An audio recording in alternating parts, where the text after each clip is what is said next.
여러분 안녕하세요. 이효정입니다. 예수님은 주는 것이 받는 것보다 더 복되다 라고 말씀하셨습니다. 하지만 직장 생활을 하거나 본분을 이행할 때 많은 사람이 이 말씀을 실천에 옮기지 못하고 있습니다. 자신의 경험과 기술을 남에게 공유하고 돕는 것을 손해라고 여기며 제자를 다 가르치고 나면 스승이 굶어 죽는 격이 될까 걱정합니다. 그래서 많은 이들이 주는 것이 받는 것보다 정말 더 복된 일일까? 라며 의문을 품기도 합니다. 오늘 읽어드릴 이 간증글을 통해 여러분이 많은 수확을 얻으리라 믿습니다. 제목은 주는 것이 받는 것보다 더 복되다입니다. 몇 년 전 교회 리더가 저한테 영상 제작 사역을 안배하면서 지금 영상을 만들 사람이 부족하니 이 사역을 주로 맡아달라고 하더라고요. 그 말을 듣고 너무 기뻤어요. 속으로 그렇게 생각했죠. 리더가 나를 굉장히 신뢰하나 보네. 영상을 잘 만들면 분명 형제 자매들한테 좋은 평가를 받게 될 거야. 그래서 저는 바로 하겠다고 했어요. 얼마 후 저는 영상 몇 편을 만들었고 형제 자매들이 저를 높이 평가해 주더라고요. 저는 종종 제가 이 본분을 이행할 수 있다는 게 기뻤고 스스로 교회에 흔치 않은 인재라고 생각했어요. 바빠서 매일 밤늦게까지 일해야 하고 본분을 이행하는 게 따분하기도 했는데 저는 기꺼이 했고 힘들다는 생각은 하지 않았어요. 그 후에 리더는 저보고 제커리 형제에게 영상 기술을 가르치라고 배치했어요. 딱 봐도 형제는 두뇌 회전이 빠르고 배우는 것도 빠르더라고요. 게다가 저희랑 같이 예배드리는 조나단 형제도 제커리 형제가 인성이 좋다고 얘기했죠. 그러니 속으로 좀 탐탁지 않았어요. 제커리 형제는 배우는 것도 빠른데 혹시라도 나를 뛰어넘으면 내가 돋보일 수 없잖아. 형제의 기술이 나보다 뛰어나서 다들 형제를 칭찬하면 내가 설 자리가 없어지는 거 아닐까? 한 수는 남겨둬야지. 내 기술을 전부 가르쳐 주지는 말아야겠어. 제자한테 전부 다 가르쳐 주면 스승이 굶어 죽는다고. 그래서 형제가 기술을 너무 빨리 배우지 못하게 처음에는 형제한테 제가 어떻게 하는지 보게만 하고 그 속의 핵심과 자세한 건 가르쳐 주지 않았어요. 며칠 후 저는 형제한테 우선 관련 강의 영상을 보면서 혼자 고민하고 연습해 보라고 했고 저도 예전에 그렇게 배웠다고 잘 연습해야 영상을 만들 수 있다고 말했어요. 형제는 제 말에 따라 매일 그렇게 혼자 연습했죠. 사실 저는 형제한테 영상 제작을 가르쳐 줄 생각이 전혀 없었어요. 심지어 저는 이런 생각을 했어요. 내가 기술을 가르쳐 주지 않고 너 혼자 강의 영상을 보다가 제대로 배우지 못하면 시간이 지나도 아무것도 할 수 없겠지? 그러면 리더가 당연히 너를 다른 곳으로 배정할 거고. 얼마 후 제커리 형제는 발전이 더디고 계속 혼자 영상을 만들 수 없으니 굉장히 소극적으로 변해버린 거예요. 그런 모습을 보면서 저는 되레 조금 기뻤어요. 내가 할 줄 모르는 게 오히려 좋아. 나중에 리더가 내가 제대로 배우지 못한 걸 알고 다른 본분을 이행하게 되면 누군가가 나를 뛰어넘을 걱정을 하지 않아도 되겠지. 그렇게 생각했어요. 근데 그러면서도 이런 생각도 들었어요. 제커리 형제가 소극적인 상태가 된 지 며칠이 지났는데 내가 도와주지 않는다면 혹시 형제가 내가 인성이 나쁘고 인정머리가 없다고 하진 않을까? 그래서 저는 제가 일부러 자기를 억누르거나 기술을 알려주지 않는다고 생각하지 않게 형제를 위로하는 척하면서 말했어요. 형제님, 조급해하지 말고 천천히 하세요. 기술을 배우는 데는 다 과정이 있어요. 제가 처음 배울 때도 강의 영상을 엄청 많이 봤었어요. 앞으로 만들어야 할 영상이 많이 있으니까 충분히 연습하면 혼자서 영상을 만들 수 있을 거예요. 저는 겉으로는 그렇게 신경 써주는 것처럼 말했어요. 근데 뒤에서는 조나단 형제한테 제커리 형제는 흠이 좀 있다고 얘기해서 조나단 형제도 제커리 형제한테 호감을 느끼지 못하게 하고 그렇게 해서 같이 형제를 배척하고 고립시키려고 했어요. 저는 우리가 상대하지 않으면 제커리 형제는 분명 더 버티지 못하고 먼저 이곳을 떠나겠다고 하겠거니 생각했던 거예요. 그러면 저는 형제랑 같이 본분을 이행할 필요가 없는 거죠. 근데 형제는 떠나겠다고 하지를 않았어요. 그러니 그 형제에 대한 제 태도는 점점 나빠졌고 평소에도 말 한마디도 하기 싫었어요. 그 후에 조나단 형제가 제 문제가 좀 심각한 걸 알고 저보고 제커리 형제와 조화롭게 협력하라고 교제해 줬어요.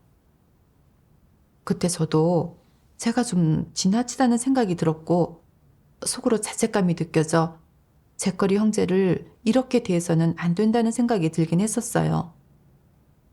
근데 형제가 기술을 배워 저를 뛰어넘을까봐 형제한테 기술을 가르쳐주고 싶지 않은 거예요. 그 후에 제커리 형제가 여전히 혼자 영상을 만들지 못하니 리더는 형제한테 다른 본분을 안배했어요. 결국 제커리 형제가 떠났는데 저는 생각처럼 그렇게 기쁘지 않았어요. 오히려 왠지 더 괴롭더라고요. 하나님께서 같이 하심을 느낄 수 없고 마음도 너무 어둡고 하루 종일 흐리멍덩해 정신을 차릴 수가 없는 거예요. 영상을 만들 때도 좋은 아이디어가 안 떠오르고 복잡한 문제가 아닌데도 어떻게 해결해야 할지 몰라서 만든 영상을 다시 만들고 그랬어요. 그때 제 마음은 너무 억압돼 있었고 고통스러웠어요. 본분을 이행할 의욕도 전만큼 크지 않았고요.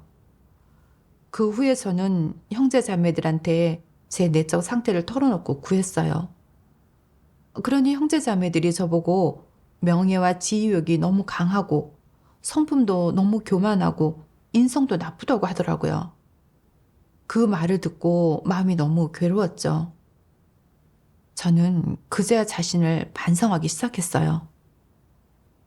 제커리 형제한테 그렇게 대했던 건 정말 지나쳤더라고요. 이건 하나님을 믿는 사람이 할 행동이 아니었던 거예요. 이런 제 모습에 인성이 어디 있겠어요? 그 시기에 저는 하나님께서 인간의 그런 내적 상태를 폭로하신 말씀을 봤어요. 그러다 어느 날 이 말씀을 보게 됐어요. 전능하신 하나님 말씀. 늘 다른 사람이 자신보다 우월하고 뛰어날까봐 또 높은 평가를 받아 자신이 묻힐까봐 두려워 다른 사람을 공격하고 배척하는 사람들이 있다. 이것은 자기보다 현명하고 능력 있는 사람을 시기하는 것 아니겠느냐. 이기적이고 비열한 것 아니겠느냐. 이것은 어떤 성품이겠느냐. 이것이 바로 흉악한 성품이다. 자신의 이익만을 생각하고 자기 사용만을 채우려 하며 다른 사람을 생각하지 않고 하나님 집의 이익을 생각하지 않는 사람은 성품이 좋지 않으며 하나님이 기뻐하지 않는다. 너희 각자는 많은 사람들 가운데서 가장 높이 올라 사람들의 조상이 되었다. 너희는 또한 매우 난폭하여 모든 구더기 속에서 제멋대로 활개치며 안락한 곳을 찾고 자기보다 작은 구더기들을 삼키려고 망상한다. 너희의 마음은 음험하고 악랄하기가 창해의 깊은 물속을 떠도는 유령들보다도 더하며 거름더미의 가장 밑바닥에 자리 잡고 살면서 위아래의 모든 구더기들을 편안할 틈 없이 방해하고 서로 사륙전을 벌인 후에야 조용해진다. 너희는 자신의 지위도 알지 못하는 주제에 거름더미 속에서 서로 공격을 일삼으니 그렇게 싸운들 무엇을 얻을 수 있단 말이냐. 너희에게 진실로 나를 경외하는 마음이 있다면 어찌 나를 등지고 서로 아귀다툼을 할 수 있단 말이냐. 내 지위가 아무리 높아봤자 거름더미 속에 사는 작고 더러운 버러지가 아니냐. 설마 날개라도 돋아 하늘을 나는 흰 비둘기가 될 거라고 생각하느냐.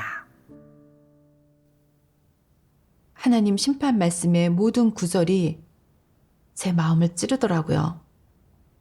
특히 말씀에서 자기보다 현명하고 능력 있는 사람을 시기하는 것, 난폭, 마음이 음험하고 악랄하다. 이런 말씀에 하나님께서 제 앞에서 직접 저를 폭로하시는 것 같았어요.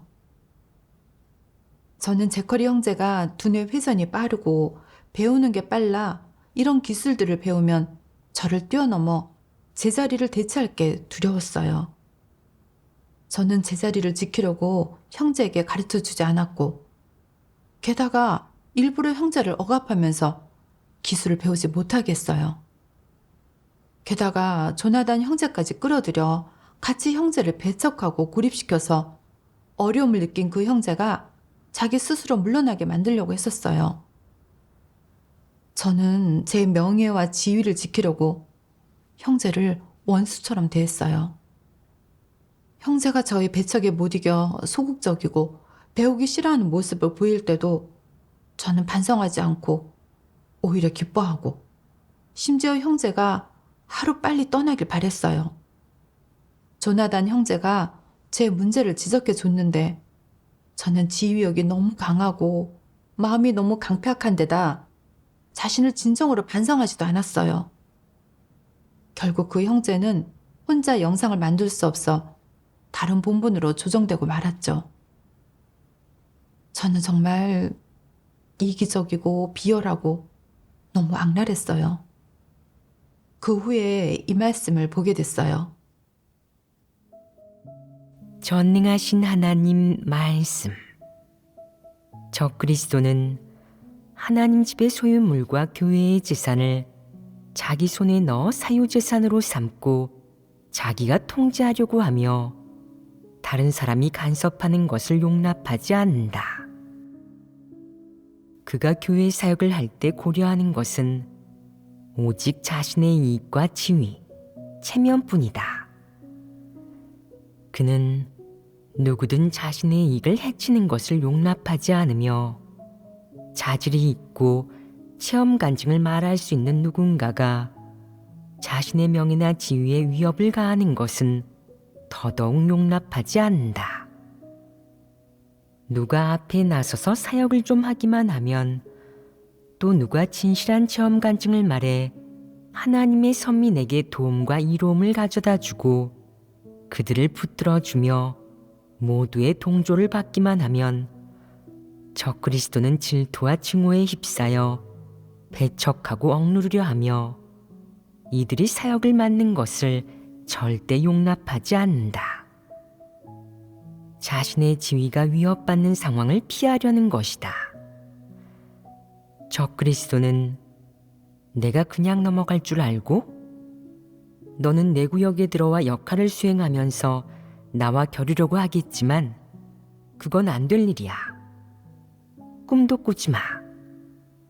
너는 나보다 지식도 많고 말솜씨도 뛰어나며 사람들과 사이도 좋은 데다 나보다 진리를 잘 추구하지.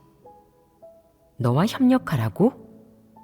내가 돋보일 기회를 내가 빼앗아가면 어쩌라고? 라고 생각한다.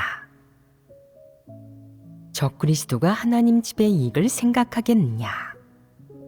생각하지 않는다. 하나님 말씀은 적그리스도가 지위를 얻어 사람들로부터 우러름을 받기 위해 자신의 지위를 위협하는 모든 사람을 수단과 방법을 가리지 않고 탄압하고 배척하고 교회의 사역은 조금도 신경 쓰지 않는다고 폭로했어요. 저는 제가 했던 모든 행동이 적그리스도와 같다는 걸 발견하게 됐어요. 제가 본분을 이행했던 건 다 남들한테서 우러름을 받기 위해서였더라고요.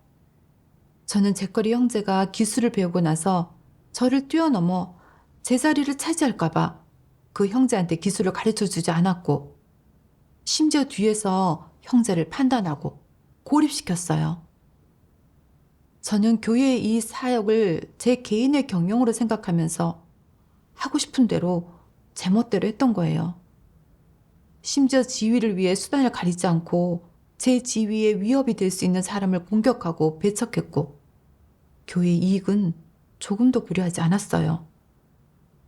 정말 지위에 눈이 멀어 이성을 잃었던 거예요. 지금은 하나님 나라 복음이 확장되는 중요한 시기이기 때문에 더 많은 영상을 통해 하나님의 현현과 사역을 증거해야 해요. 제가 배운 걸 다 형제한테 가르쳐 주고 형제가 자기 장점을 발휘하면서 저희가 조화롭게 협력했다면 영상 제작 속도는 빨랐을 거고, 하나님 나라 복음 확장에 제 미미한 힘을 보태며 제 책임과 본분을 다할 수 있었을 거예요. 근데 저는 동역자가 한 명 늘어나면 제 지위에 위협이 될 거라고 생각했고, 제 명예와 지위만 생각하고 하나님의 마음은 조금 도 헤아리지 않았어요. 교회의 사역이 영향받는 것도 생각하지 않았고, 형제의 감정도 신경 쓰지 않고 본분이 지체돼도 제 지위가 영향을 받을 수는 없다고 생각했던 거예요. 저는 정말 너무 이기적이고 인성이 없었죠. 저는 명예와 지위를 위해 수단을 가리지 않고 교회의 이익을 희생하고 적그리스도의 길을 갔던 거예요. 어느 날 영생활을 하다가 또 이 말씀을 보게 됐어요.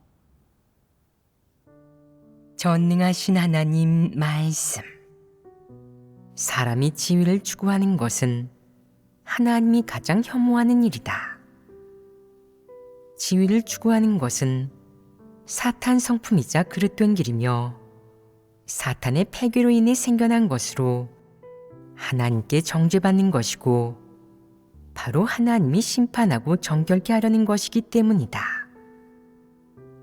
하나님은 사람이 지위를 추구하는 것을 가장 혐오한다.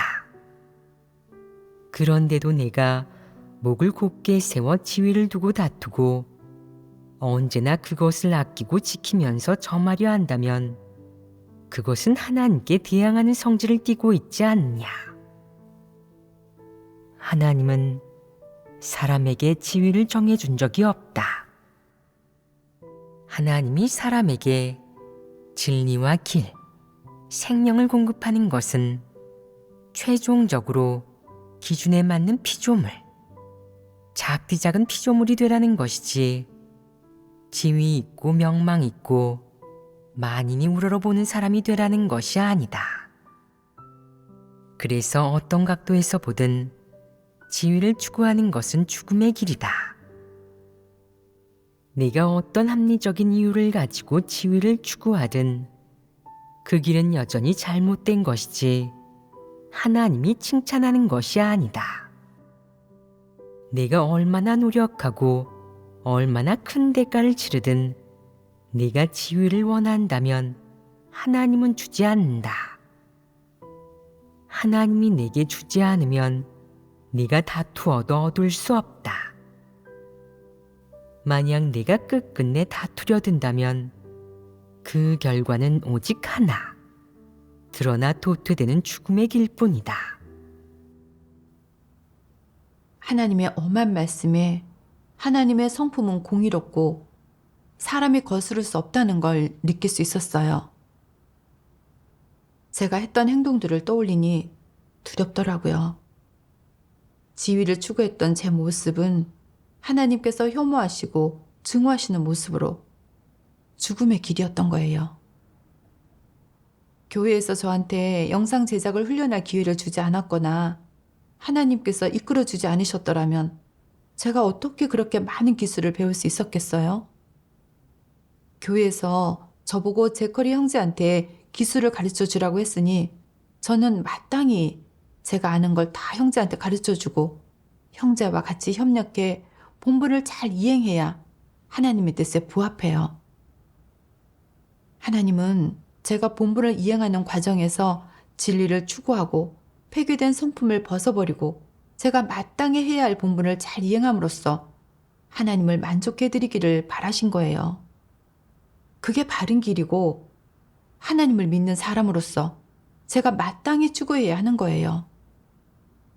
근데 저는 하나님을 믿으면서도 진리를 추구하지 않고 권력 독점, 제자한테 전부 다 가르쳐주면 스승이 굶어 죽는다. 그런 사탄의 독소로 살았더라고요. 그깟 기술을 개인의 사유재산으로 여기면서 다른 형제 자매들한테 가르쳐 주려고 하지 않았어요. 누군가가 저를 뛰어넘어 제가 지위를 잃고 저에 대한 형제 자매들의 우러름을 잃을까 두려웠기 때문이죠. 저는 제 지위를 굳히려고 다른 사람을 배척하고 억압했어요. 정말 조금의 양심과 이성도 없는 모습이었어요. 교회에서 출교시킨 적그리스도를 떠올려 보면 그들은 교회에서 권력을 잡으려고 했고 자신의 지위를 지키기 위해 자신의 지위에 위협이 되는 사람을 보면 공격하고 배척했어요. 다른 사람한테 얼마나 큰 상처를 주는지, 교회의 사역에 얼마나 큰 교란과 파괴를 초래하는지 전혀 신경 쓰지 않았어요. 결국 온갖 악행을 저질러 하나님으로부터 도태됐죠. 저는 제가 했던 행동에서 표출된 성품이 적그리스도와 같다는 걸 알게 됐어요. 정말 이기적이고 악랄하고 하나님의 혐오와 증오를 살만했던 거예요. 여기까지 생각하고 나니 조금 두려워지더라고요. 양심의 가책이 느껴졌고 후회가 됐어요. 그래서 하나님 앞에 엎드려 기도드렸어요. 하나님, 제가 잘못했어요.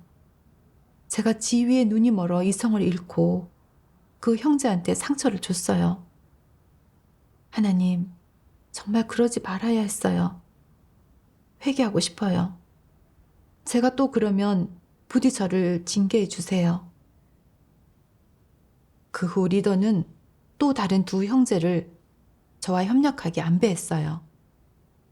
그 형제들한테 기술을 가르쳐 주라고 하면서 이렇게 영상을 제작하면 진도도 빨라질 거고 제 사용량도 덜게 돼 도움이 될 거라고 하더라고요. 그 얘기를 듣고 생각했죠. 한 번에 2명이나 기술을 배우게 하다니 내가 아는 걸 저 형제들한테 다 알려주면 저 형제들이 순식간에 날 뛰어넘지 않을까? 그러니 조금 걱정도 되고 내키지도 않더라고요. 근데 체면이 있어 어쩔 수 없이 가르쳐줬죠. 실제로 형제들에게 가르쳐줄 때면 제가 알고 있는 핵심적이고 중요한 부분은 알려주기 싫어서 한 수는 남겨두려고 했고 가장 기본적인 기술만 알려주려고 했어요.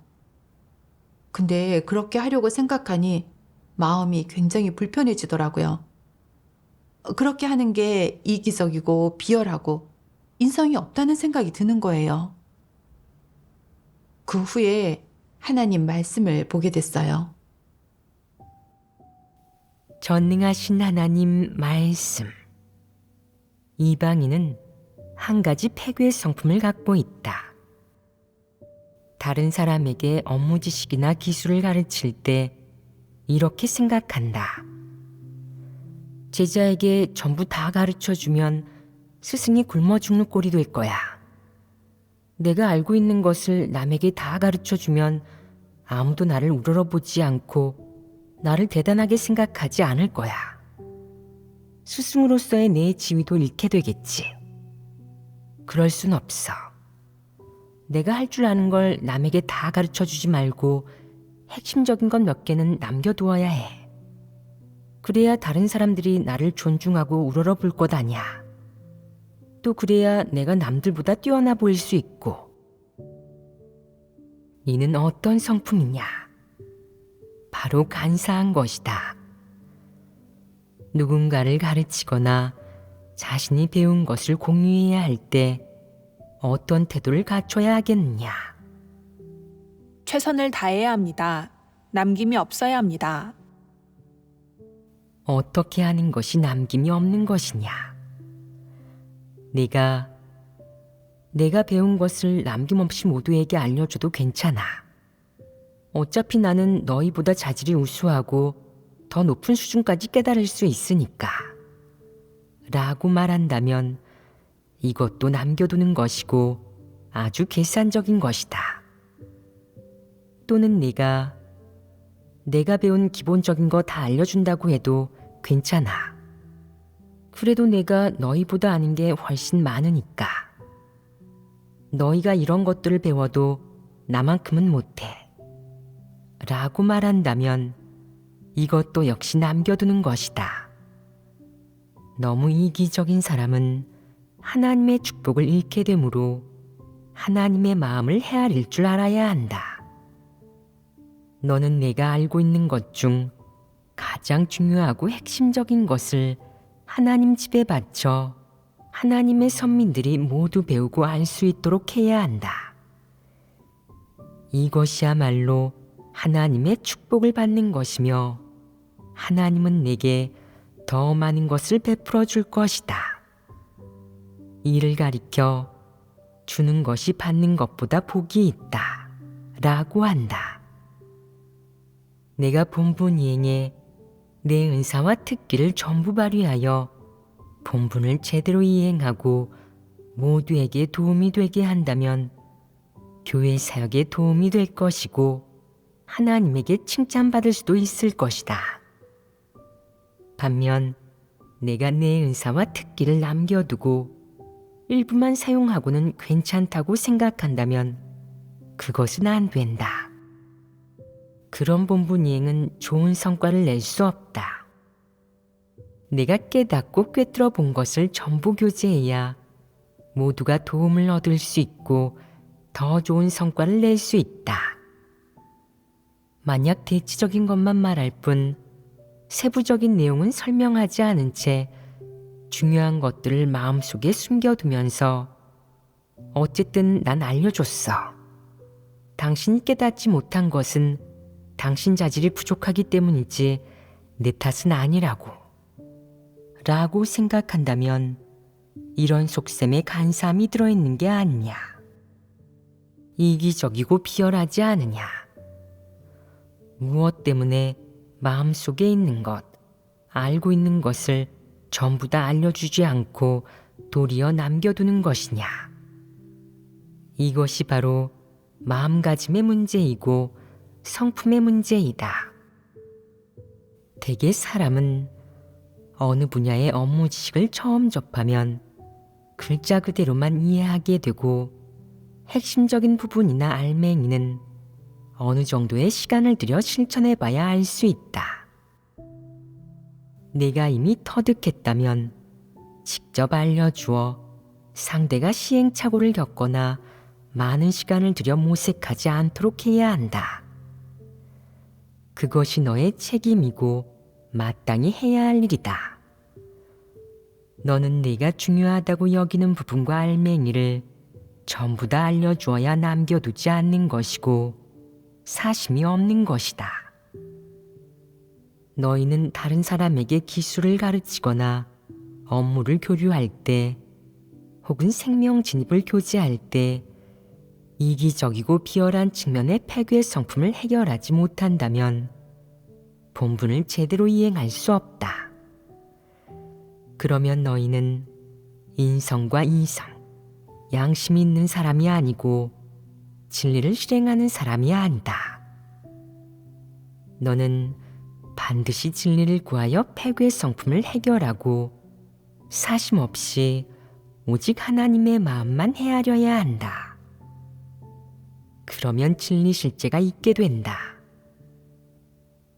사람이 진리를 추구하지 않고 여전히 이방인처럼 사탄 성품에 따라 산다면 그것은 너무 힘든 일이다. 이방에서는 어떤 업계든 경쟁이 너무 치열해서 한 가지 기술적 업무를 습득하고 능력을 갖추게 되면 몹시 방어적으로 굴면서 아무에게도 가르쳐주지 않는다. 다른 사람에게 가르쳐 주었다가 자기 밥그릇을 잃게 될 수도 있는 것이다. 밥그릇을 지키기 위해 시시각각 남이 자기 기술을 빼가지 않도록 조심하고 경계해야 하는데, 제자에게 가르쳐 줄 때도 얼마가 남겨두며 가장 중요한 기술은 밖으로 유출하지 않고 자기 자손에게만 전수한다. 사람은 각종 기술과 능력을 밥그릇, 미천으로 여기며 그것은 자기가 생존해 나갈 생명줄이므로 절대 남에게 알려주지 않는다. 하지만 하나님을 믿는 내가 하나님 집에서도 그렇게 생각하고 행동한다면 이방인과 다를 바가 없다. 진리를 조금도 받아들이지 않고 사탄의 철학만을 따라 산다면 너는 진실로 하나님을 믿는 사람이 아니다. 항상 사심과 옹졸한 마음을 품은 채 본분을 이행한다면 하나님의 축복을 받지 못할 것이다. 하나님 말씀을 보고 나서야 제자한테 전부 다 가르쳐주면 스승이 굶어 죽는다라는 말이 사탄의 철학이자 이방인의 생존 법칙이고 이기적이고 비열한 행동이라는 걸 깨달았어요. 형제 자매들이 같이 본분을 이행하는 건 다 서로의 장점을 취해 부족한 점을 채우고 같이 협력해 본분을 잘 이행하기 위한 거잖아요. 하나님을 믿는 사람이라면 마땅히 하나님 말씀에 따라 처신하고 일을 처리해야 하고 자신의 폐기 성품에 따라 하고 싶은 대로 해서는 안 돼요. 형제 자매가 기술을 잘 배우게 하고 영상 제작의 핵심과 중요한 부분을 그들한테 남김없이 가르쳐줘서 그들의 시행착오를 줄이고 더 빨리 영상 제작에 투입할 수 있게 하는 게 제가 이행해야 하는 책임과 본분이고 하나님의 뜻이기도 해요. 이런 것들을 인식하고 나서 형제들에게 가르쳐 줄 때면 제가 알고 있는 핵심과 중요한 부분을 다 가르쳐 줬어요. 시간이 흐르니 영상 만드는 실력이 다들 좀 늘었더라고요. 도와줄 사람이 2명이나 생기니 본분을 이행하는 효율도 높아졌죠. 게다가 형제들을 가르칠 때면 제 기술도 더 탄탄해지고 강화되더라고요. 저는 이기적이고 비열한 속셈을 내려놓고 진리를 실행하고 본분을 잘 이행할 방법을 고민하고 교회 사역에 유리하고 형제 자매들한테 도움이 되는 방법을 고려해서 그렇게 실행할 때 비로소 제 마음이 너무나 편안해진다는 걸 실감했어요. 돌아보면 예전에 저는 사탄의 독소로 살았고 이기적이고 악랄했었어요. 제가 했던 모든 행동은 형제 자매와 교회 사역에 조금도 도움이 되지 않았던 거예요. 오히려 교란하고 피해를 주고 정말 하나님의 마음을 아프게 했죠. 하나님 말씀으로 전체 이기적이고 악독한 본성에 대해 조금 인식하게 됐어요. 그리고 어떤 게 정상적인 인성이고 하나님을 믿는 사람이라면 어떤 걸 추구하고 어떻게 처신해야 하는지를 깨달았고 또 하나님의 공의로운 성품에 대해서도 약간의 실제적인 인식이 생겼어요. 제가 표기된 성품으로 살며 강폐학하고 폐역할 때 하나님께서는 저에게 얼굴을 가리셨어요. 제가 하나님께 회개하고 죄를 인정하고 하나님 말씀대로 실행하니 하나님께서는 저에게 역사하셔서 말씀을 통해 깨우침과 빛비춤을 주셔서 제가 스스로 인식하게 하셨어요. 하나님의 구원이 정말 진실되고 실제적이라는 걸 느낄 수 있었죠. 네, 오늘 준비한 간증글은 여기까지입니다. 여러분은 어떤 감동이나 수확이 있으셨나요? 댓글로 여러분의 소감을 남겨주세요. 시청해 주셔서 감사합니다. 그럼 다음 시간에 다시 뵙겠습니다.